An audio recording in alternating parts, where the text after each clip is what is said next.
ಮಳೆಗಾಲ ಮುಗಿದು ಚಳಿಗಾಲ ಶುರುವಾಗ್ತಿದ್ದಂತೆ ಹೈಬ್ರಿಡ್ ದಾಸವಾಳ ಗಿಡದಲ್ಲಿ ತುಂಬ ಚೆನ್ನಾಗಿ ಗ್ರೋತ್ ಆಗೋದಕ್ಕೆ ಶುರುವಾಗುತ್ತೆ. ನೋಡಿ, ನಾನು ಮಳೆಗಾಲದಲ್ಲಿ ಹಾಕಿರುವಂಥ ಕಟಿಂಗ್ಸ್ನಲ್ಲಿ ಆಲ್ರೆಡಿ ಫ್ಲವರಿಂಗ್ ಕೂಡ ಶುರುವಾಗಿದೆ.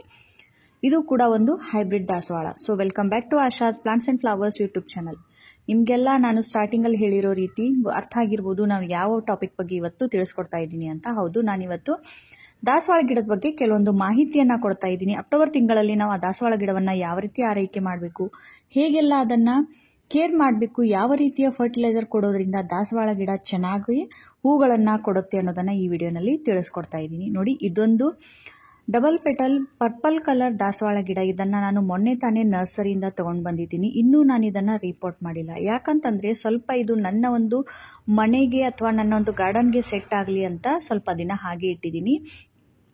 ಆನಂತರ ಇವಾಗ ಹೈಬ್ರಿಡ್ ದಾಸವಾಳ ಗಿಡದ ಒಂದು ಗ್ರೋತ್ ಆಗಿರ್ಬೋದು ಅಥವಾ ಅದರಲ್ಲಿ ಹೂಗಳಾಗಿರ್ಬೋದು ತುಂಬ ಚೆನ್ನಾಗಿ ಬರುತ್ತೆ. ಯಾಕಂತಂದರೆ ಚಳಿಗಾಲ ಇದಕ್ಕೆ ತುಂಬ ಒಂದು ಸೂಟೇಬಲ್ ವೆದರ್ ಅಂತಾನೆ ಹೇಳ್ಬೋದು. ಆದರೆ ಈ ದೇಸಿ ಅಂತಂದರೆ ಈ ಸಿಂಗಲ್ ಪೆಟಲ್ ನಮ್ಮ ಹತ್ರ ಏನಿರುತ್ತಲ್ಲ ಆ ದಾಸವಾಳದ ಒಂದು ಬೆಳವಣಿಗೆ ಆಗಿರ್ಬೋದು, ಹೂಗಳ ಒಂದು ಕ್ವಾಲಿಟಿ ಆಗಿರ್ಬೋದು ಕಡಿಮೆ ಆಗ್ತಾ ಹೋಗುತ್ತೆ. ಯಾಕಂತಂದರೆ ಅದು ಬೇಸಿಗೆಯಲ್ಲಿ ಚೆನ್ನಾಗಿ ಹೂ ಕೊಡುವಂಥ ಒಂದು ಗಿಡ. ಮಳೆಗಾಲದಲ್ಲೂ ಕೂಡ ಒಂದು ದೇಸಿ ದಾಸವಾಳ ತುಂಬ ಚೆನ್ನಾಗಿ ಹೂಗಳನ್ನು ಕೊಡುತ್ತೆ. ಆದರೆ ಇವಾಗ ಚಳಿಗಾಲದಲ್ಲಿ ಈ ಹೈಬ್ರಿಡ್ ದಾಸವಾಳ ತುಂಬ ಚೆನ್ನಾಗಿ ಕಲರಲ್ಲಿ, ವೈಬ್ರೆಂಟ್ ಕಲರಲ್ಲಿ, ದೊಡ್ಡ ಆಕಾರದಲ್ಲಿ ಹೂಗಳನ್ನು ಕೊಡುತ್ತೆ. ಯಾಕಂತಂದರೆ ಇದಕ್ಕೆ ಸೂಟೇಬಲ್ ಆಗಿರುವಂಥ ಒಂದು ವಾತಾವರಣ.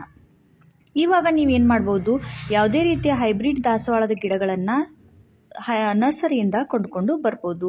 ಅಥವಾ ನಿಮ್ಮ ಹತ್ರ ಏನಾದರೂ ಹಳೆಯ ಒಂದು ಹೈಬ್ರಿಡ್ ದಾಸವಾಳದ ಗಿಡಗಳಿದ್ರೆ ನೀವು ಸ್ವಲ್ಪ ಅದರ ಮಣ್ಣನ್ನು ಕೆಳಗಡೆ ಲೂಸ್ ಮಾಡ್ಕೊಂಡ್ಬಿಟ್ಟು ರೀಪಾಟಿಂಗ್ ಕೂಡ ಮಾಡ್ಬೋದು. ಹೂಗಳು ಬರ್ತಾ ಇಲ್ಲ ಅಂತಂದರೆ ಟಿಪ್ ಪ್ರೂನಿಂಗನ್ನು ಮಾಡ್ಬೋದು. ಆದರೆ ಯಾವುದೇ ರೀತಿಯ ಹೆಚ್ಚಿನ ಈ ಹಾರ್ಡ್ ಪ್ರೂನಿಂಗನ್ನು ಮಾಡಿಬಿಡಿ. ಯಾಕಂತಂದರೆ ಇವಾಗ ಇದರಲ್ಲಿ ಗ್ರೋತ್ ಚೆನ್ನಾಗಿ ಆಗ್ತಾ ಇರೋದ್ರಿಂದ ನೀವಿವಾಗ ಏನಾದರೂ ತುಂಬಾ ಈ ಹಾರ್ಡ್ ಪ್ರೂನಿಂಗ್ ಮಾಡಿಬಿಟ್ರಿ ಅಂತಂದರೆ ಮತ್ತೆ ಅದು ಗ್ರೋತನ್ನು ಪಡ್ಕೊಂಡ್ಬಿಟ್ಟು ಹೂಗಳನ್ನು ಕೊಡೋದಕ್ಕೆ ತುಂಬಾ ಲೇಟ್ ಆಗುತ್ತೆ. ಆದರೆ ನನ್ನ ಗಾರ್ಡನ್ನಲ್ಲಿ ಏನಾಗಿದೆ ಅಂತಂದರೆ ಕಂಟಿನ್ಯೂಸ್ ಆಗಿ ಮಳೆ, ಚಳಿ ಹಾಗೂ ಬಿಸಿಲು ಎಲ್ಲ ಕಾಲದಲ್ಲೂ ಕೂಡ ಹೈಬ್ರಿಡ್ ಆಗಿರ್ಬೋದು, ದೇಸಿ ಆಗಿರ್ಬೋದು ಎಲ್ಲ ರೀತಿಯ ಹೂಗಳು ಬರ್ತಾ ಇರುತ್ತೆ. ನೀವೆಲ್ಲ ನನ್ನ ಹಳೆ ವಿಡಿಯೋಗಳಲ್ಲಾಗಿರ್ಬೋದು, ಮೊನ್ನೆ ಒಂದು ವಿಡಿಯೋ ಹಾಕಿದ್ದೆ, ಅದರಲ್ಲೂ ಕೂಡ ನಾನು ನಿಮಗೆ ತೋರಿಸ್ಕೊಟ್ಟಿದ್ದೀನಿ. ನೋಡಿ, ಇಷ್ಟು ದೊಡ್ಡ ಗಾತ್ರ, ಅಂಗೈಕ್ಕಿಂತನೂ ದೊಡ್ಡದಾಗಿರುವಂಥ ಒಂದು ದಾಸವಾಳದ ಹೂ. ಈ ರೀತಿ ಹೂಗಳು ಬರಬೇಕು ಅಂತಂದರೆ ನಾವು ಯಾವೆಲ್ಲ ಫರ್ಟಿಲೈಸರನ್ನು ಹಾಕಬೇಕು ಅನ್ನೋದನ್ನು ಈ ವಿಡಿಯೋನಲ್ಲಿ ತಿಳ್ಕೊಳ್ಳೋಣ. ಜೊತೆಗೆ ನೋಡಿ, ಕಟಿಂಗ್ ಹಾಕಿರುವಂಥ ಗಿಡಗಳಲ್ಲಂತೂ ಹೇಳೋದೇ ಬೇಡ, ಅಷ್ಟು ಚೆನ್ನಾಗಿ ಹೂಗಳು ಬರ್ತಾ ಇದೆ. ನಾನು ಹಲವಾರು ರೀತಿಯ ಇನ್ಸೆಕ್ಟಿಸೈಡನ್ನು ಕೂಡ ತಿಳಿಸ್ಕೊಟ್ಟಿದ್ದೀನಿ. ಮೊನ್ನೆ ರೂಪ ಅವ್ರು ಕೇಳಿದ್ರು, ನಾನು ದಾಸವಾಳ ಗಿಡವನ್ನು ರಿಪೋರ್ಟ್ ಮಾಡಿದ್ದೀನಿ, ಆದರೆ ಅದರಲ್ಲಿ ಯಾವುದೇ ರೀತಿಯ ಹೂಗಳು ಬರ್ತಾ ಇಲ್ಲ ಅಂತ. ನೋಡಿ, ನೀವೇನಾದರೂ ದಾಸವಾಳ ಗಿಡವನ್ನು ರಿಪೋರ್ಟ್ ಮಾಡಬೇಕಾದ್ರೆ ಚೆನ್ನಾಗಿ ಸಾಯಿಲ್ ಮಿಕ್ಸ್ ರೆಡಿ ಮಾಡಿಲ್ಲ ಅಂದರೂ ಕೂಡ ಕೆಲವೊಮ್ಮೆ ಹೂಗಳು ಬರಲ್ಲ. ಅಥವಾ ಅದಕ್ಕೆ ಅನುಕೂಲವಾದಂಥ ವಾತಾವರಣ ಇಲ್ಲ ಅಂತಂದ್ರೂ ಕೂಡ ಕೆಲವೊಮ್ಮೆ ಹೂಗಳು ಬರಲ್ಲ. ಜೊತೆಗೆ ಇನ್ನೂ ಹಲವಾರು ಕಾರಣಗಳಿರ್ಬೋದು. ಅದರಲ್ಲಿ ಏನಾದರೂ ರೂಟ್ ರಾಟ್ ಆಗಿರ್ಬೋದು, ಅಥವಾ ಬೇರಿನಲ್ಲಿ ಏನಾದರೂ ಫಂಗಸ್ ಇರ್ಬೋದು, ಎಲೆಗಳ ಮೇಲೆ ಅಥವಾ ಹೂವಿನ ಒಂದು ಮೊಗ್ಗುಗಳ ಮೇಲೆ ಏನಾದರೂ ಇನ್ಸೆಕ್ಟ್ಸ್ ಇದ್ರೆ ಅದರಿಂದ ಕೂಡ ಮೊಗ್ಗುಗಳು ಡ್ರಾಪ್ ಆಗ್ತಾ ಇರುತ್ತೆ. ಕೆಲವೊಮ್ಮೆ ಹೂಗಳು ಚೆನ್ನಾಗಿ ಬರದೇ ಇರೋದಕ್ಕೂ ಕೂಡ ಕಾರಣ ಆಗುತ್ತೆ.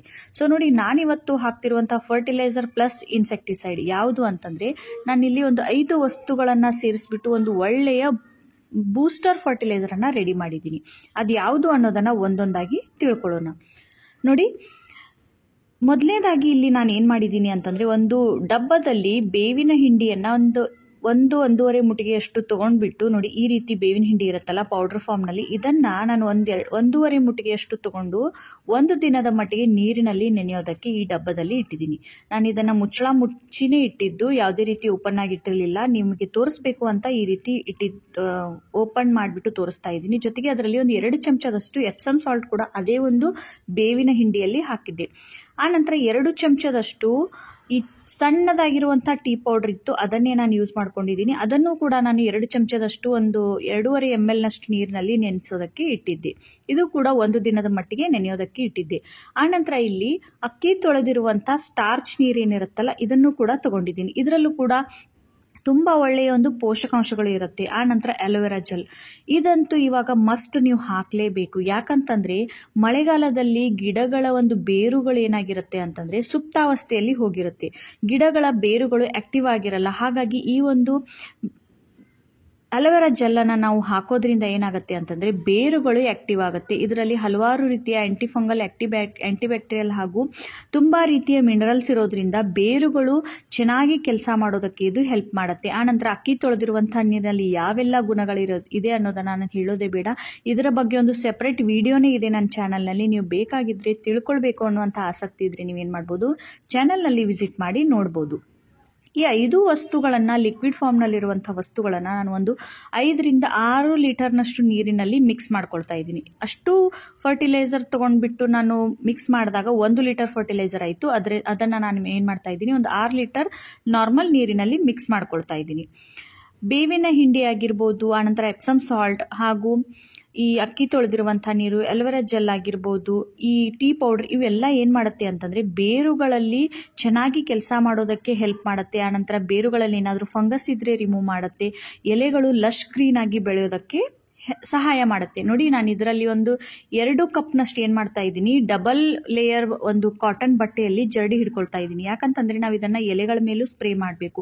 ಗಿಡದ ಎಲೆಗಳಲ್ಲಿ ಅಥವಾ ಕಾಂಡದ ಮೇಲೆ ಏನಾದರೂ ಇನ್ಸೆಕ್ಟ್ಸ್ ಇದ್ದರೆ ಈ ಬೇವಿನ ಹಿಂಡಿಯ ಕಹಿ ಅಂಶ, ಅಲೋವೆರಾ ಜೆಲ್ನ ಕಹಿ ಅಂಶ ಜೊತೆಗೆ ಟೀ ಪೌಡರ್ನಲ್ಲಿರುವಂಥ ಎಸಿಡಿಕ್ ಕಂಟೆಂಟ್ ಏನು ಮಾಡುತ್ತೆ, ಆ ಒಂದು ಕೀಟಗಳು ತುಂಬಾ ಹಂತದವರೆಗೆ ಕಡಿಮೆ ಆಗತ್ತೆ. ನೀವು ಕಂಪ್ಲೀಟಾಗಿ ಹೋಗುತ್ತೆ ಅಂದರೂ ಕೂಡ ಡೌಟ್ ಇಲ್ಲ.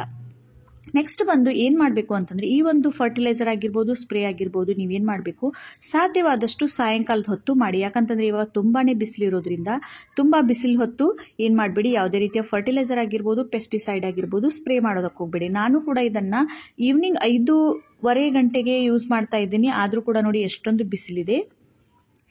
ನೀವು ಈ ಒಂದು ಫರ್ಟಿಲೈಸರ್ನ ಕೊಡೋದಕ್ಕೂ ಮುಂಚೆ ಮಣ್ಣನ್ನು ಸ್ವಲ್ಪ ಸಡಿಲಗೊಳಿಸಿ, ನಾನು 2 ದಿನಗಳ ಹಿಂದೆಯೇ ಮಣ್ಣನ್ನು ಲೂಸ್ ಮಾಡಿ ಇಟ್ಕೊಂಡಿದ್ದೆ.